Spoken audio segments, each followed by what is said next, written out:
Hello everyone, मैं मीनाक्षी बजाज एक बार फिर आप सबका वेलकम करती हूं अपने चैनल पर। मुझे उम्मीद है कि आप मेरे चैनल को सब्सक्राइब कर चुके हैं और सारे वीडियो लेक्चर्स को देखते हैं। आजकल हम कर रहे हैं फाइनेंशियल मैनेजमेंट का सब्जेक्ट। आप पहुंचे हैं इन्वेंट्री मैनेजमेंट के ऊपर। इस टॉपिक पर मैंने 4 वीडियो लेक्चर्स बनाते हुए हर एक टेक्निक को काफी डिटेल में डिस्कस किया है। आज का वीडियो लेक्चर होगा ईओक्यू मॉडल के ऊपर, जिसे हम डिटेल में जानेंगे और समझेंगे एक एग्जाम्पल के साथ। तो आइए स्टार्ट करते हैं आज का वीडियो लेक्चर। तो क्या होता है EOQ model? EOQ model order के रिलेटेड कितनी क्वांटिटी ली जाए, इस प्रकार की हर प्रॉब्लम का जवाब है। ईओक्यू का मतलब होता है इकोनॉमिक ऑर्डर क्वांटिटी। इस मॉडल की मदद से ये निर्धारित किया जाता है कि क्या सही क्वांटिटी है जो एक लॉट में एक कंपनी को परचेज करनी चाहिए अपने स्टॉक को दोबारा से रिप्लेनिश करने के लिए। कंपनीज को कई सारी प्रॉब्लम्स होती हैं इस क्वांटिटी को निर्धारित करने के लिए। उसके लिए एक सही निर्णय लेना कंपनियों के लिए बहुत ही जरूरी है। जब इस मॉडल को यूज किया जाता है तो ये डिटरमिन किया जाता है कि क्वांटिटी यानी कितना माल लेना है, फ्रीक्वेंसी कितनी अवधि में यानी बार बार कितने निश्चित अवधि में उसको हम ऑर्डर दोबारा से प्लेस करेंगे। साथ में ये भी ध्यान रखा जाता है कि कंपनी की जो डिमांड है ऑर्डर के रिलेटेड वो भी निर्धारित समय पर पूरी हो जाए। अब ऐसा हम क्यों कर रहे हैं? इसके करने के पीछे कई सारे कारण हैं। सबसे पहला कारण तो यही है कि हर कंपनी चाहती है कि स्टॉक के रिलेटेड जो भी उसकी कॉस्ट है वो कम से कम आए। तो यहाँ पर सोचने की बात यह है कि अगर हमने माल जरूरत से ज्यादा ले लिया यानी लार्ज क्वांटिटी ले ली, उसके कई सारा कंपनी को नुकसान हो सकता है।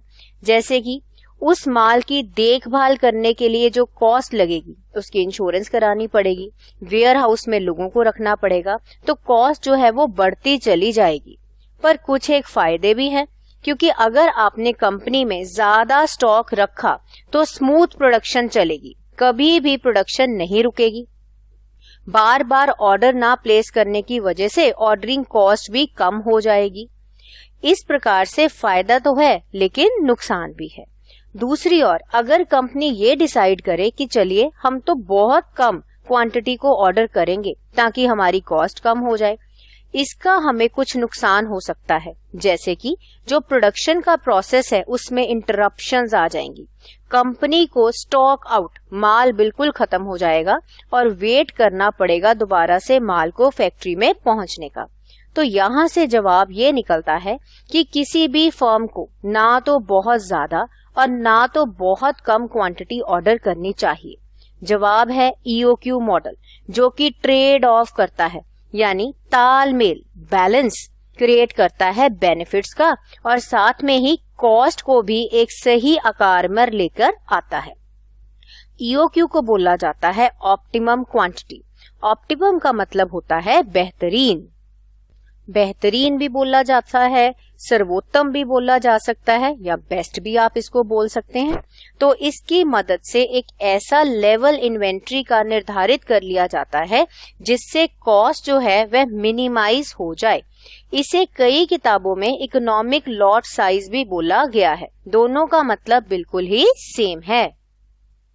ईओक्यू मॉडल के 3 कंपोनेंट्स हैं। पहला तो है एनुअल कंजम्पशन, पूरे साल में कितना रॉ मटेरियल या कितना स्टॉक एक फैक्ट्री के अंदर चाहिए। दूसरा है ऑर्डरिंग कॉस्ट, एक बार ऑर्डर प्लेस करने के रिलेटेड जितना भी खर्चा होगा उसे इस कैटेगरी में डाला जाता है। तीसरा है होल्डिंग या कैरिंग कॉस्ट, जब भी माल की देखभाल के लिए जो खर्चा कंपनी को करना पड़ता है, जितने समय तक वो माल फैक्ट्री में रहेगा, उसे ही ये कॉस्ट बोला जाता है। अब ध्यान से देखिए, एनुअल कंजम्पशन को इस मॉडल के अंदर सी का नाम दिया गया है, ऑर्डरिंग कॉस्ट को ओ का और होल्डिंग या कैरिंग कॉस्ट को आई का। जो भी फर्म या कंपनी इस मॉडल को यूज करती है वह 3 असम्पशंस लेके ही इसे यूज करेगी। पहली असम्पशन ये है कि फर्म को सर्टेनिटी से, बहुत सही तरीके से ये पता है कि एनुअल यूजेज कितनी होगी, साल में कितना पर्टिकुलर आइटम का कितना माल लगेगा, इस पे कोई कंफ्यूजन नहीं है, सब मालूम है। दूसरी अजम्पशन, कंपनी के अंदर जिस रेट में इन्वेंट्री यूज होती है डिपार्टमेंट्स में, वह भी बिल्कुल स्टडी है, उसमें कोई भी फ्लक्चुएशंस नहीं आती। स्टडी का मतलब होता है सेम। तीसरी अजम्पशन इसके अंदर ये है कि जब भी ऑर्डर प्लेस किया जाता है, देने वाला जो सप्लायर है वह एग्जैक्टली सही समय में उसको दे देता है, यानी उसमें कोई भी देरी सप्लायर नहीं करता। अब बारी आ गई इसके फॉर्मूला को जानने की। ये फॉर्मूला आपको लर्न करना पड़ेगा। ईओक्यू का फॉर्मूला है, सबसे पहले आप अंडर रूट लगाइए, उसमें आप लिखिए 2C यानी कि annual consumption multiplied by O यानी ऑर्डरिंग कॉस्ट, और इसको डिवाइड कर दीजिए I यानी कैरिंग कॉस्ट के साथ। चलिए इस फॉर्मूला को समझने के लिए हम एक एग्जाम्पल ट्राई कर लेते हैं। तो अगर आप एग्जाम्पल मेरे साथ में समझना चाहते हैं तो अपने पास एक कैलकुलेटर जरूर रख लीजिए। स्टार्ट करते हैं इलस्ट्रेशन को। इसमें लिखा है कि find the economic order quantity, और नीचे हमें इसके सारे कंपोनेंट्स दे रखे हैं। सबसे पहले है एनुअल डिमांड, पूरे साल में लगने वाले स्टॉक की क्वांटिटी 8000 यूनिट्स। अब आप अपनी बुक्स में ऐसे क्वेश्चंस भी पाएंगे जहां पर आपको मंथली डिमांड दे रखी है, तो अगर मंथली डिमांड रखी है तो उसको 12 से मल्टीप्लाई करके एनुअल बना लीजिए। तो आपको डिमांड जैसे मर्जी दी हो, आपने उसे एनुअल ही बनाना है। सेकंड, कॉस्ट पर यूनिट, जो सप्लायर आपको माल बेच रहा है वो एक यूनिट के आपसे 400 रुपए लेता है। तीसरी बात, cost of placing an order, मतलब ऑर्डरिंग कॉस्ट, जो कि है एक ऑर्डर की 200 रुपए। Carrying cost 20%। अब हम यूज करेंगे फॉर्मूला को। फॉर्मूला मैं आपको पहले ही बता चुकी हूँ। अंडर रूट का साइन लगाइए, बाद में लिखिए 2 को मल्टीप्लाई कीजिए एनुअल कंजम्पशन या एनुअल डिमांड के साथ। इस क्वेश्चन के हिसाब से वह है 8000 रुपए। मल्टीप्लाई उसे करेंगे हम किसके साथ, ऑर्डरिंग कॉस्ट यानी 200 रुपए के साथ। ये जब आप इन तीनों को मल्टीप्लाई करेंगे तो आपके पास आ जाएंगे 32 lakhs। डिवाइड करना है उसको हमने किसके साथ, कैरिंग कॉस्ट के साथ। इस क्वेश्चन में वह है 20%, तो 20% किसका, जो पर यूनिट की कॉस्ट है उसका। 400 का 20% कीजिए, वह आएगा 80 रुपए। यानी कि अब हम क्या करेंगे, 32 लाख को 80 के साथ डिवाइड कर देंगे। डिवाइड करने पर आपको जवाब मिलेगा 40,000। 40,000 का अब कीजिए अंडर रूट, आंसर आ जाएगा 200। ये है यूनिट्स। इसका मतलब ये है कि हर समय जब ऑर्डर प्लेस किया जाए तो 200 यूनिट्स ही एक बार में लिए जाएं, और 200 यूनिट्स लेने पर कंपनी की कैरिंग कॉस्ट और ऑर्डरिंग कॉस्ट दोनों ही मिनिमम आएंगी। अब अगर कंपनी एक बार में 200 यूनिट्स खरीद रही है, चाहिए तो साल में 8000, यानी कितने ऑर्डर्स जाएंगे एक साल में, 8000 को 200 के साथ डिवाइड कीजिए तो आपको पता लग जाएगा कि पूरे साल में कंपनी 40 बार ऑर्डर प्लेस करेगी। तो टोटल कॉस्ट कितनी आएगी अगर ईओक्यू मॉडल यूज किया जाएगा। देखिए परचेज कॉस्ट तो उतनी ही रहेगी, यानी कंपनी को 8000 यूनिट्स चाहिए थे और एक यूनिट जो था वो कितने रुपए का मिल रहा था हमें, 400 रुपए का, यानी परचेज कॉस्ट है 32 लाख। उसके बाद आएगी ऑर्डरिंग कॉस्ट। अब याद कीजिए एक ऑर्डर को प्लेस करने की कॉस्ट कितनी थी, 200 रुपए। आपने कितने ऑर्डर प्लेस किए, 40, तो 40 को मल्टीप्लाई कर दो 200 के साथ, यानी कि ऑर्डरिंग कॉस्ट बन गई 8000 रुपए। अब बारी आ जाती है कैरिंग कॉस्ट निकालने की।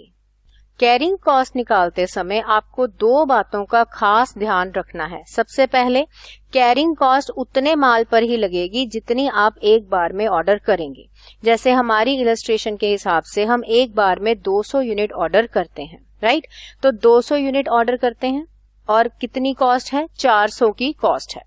अब एक और बात इसमें है, कैरिंग कॉस्ट एवरेज बेसिस पर निकाली जाती है। मतलब अब ये कैसे निकलेगी, सबसे पहले आपने एक बार में 200 यूनिट्स ऑर्डर करे, एक यूनिट की कॉस्ट है 400, यानी 200 को मल्टीप्लाई कर दीजिए 400 के साथ।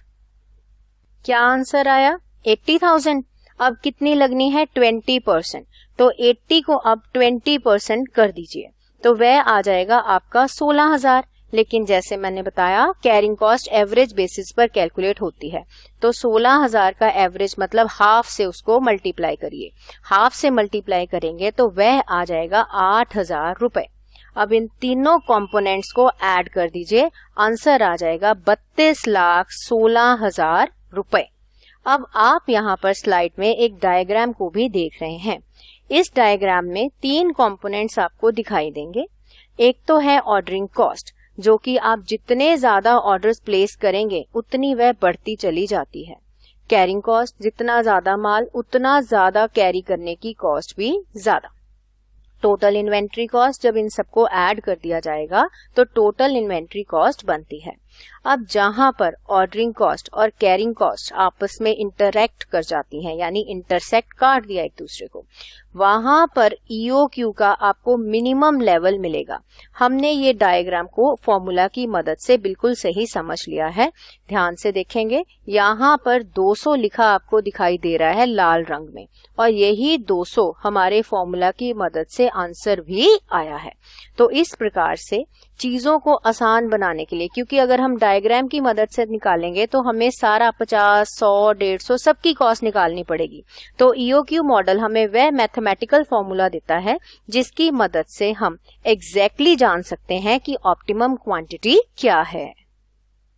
तो मुझे उम्मीद है आपको आज का वीडियो लेक्चर अच्छा लगा होगा और जो टॉपिक है वह अच्छे से समझ आ गया होगा। अब theory as well as practical आप हर प्रकार से ईओक्यू के बारे में जानकारी ले चुके हैं। तो मिलते हैं हम बहुत जल्द एक नए वीडियो लेक्चर के साथ, जो कि होगा इतना ही interesting. So thank you, happy learning.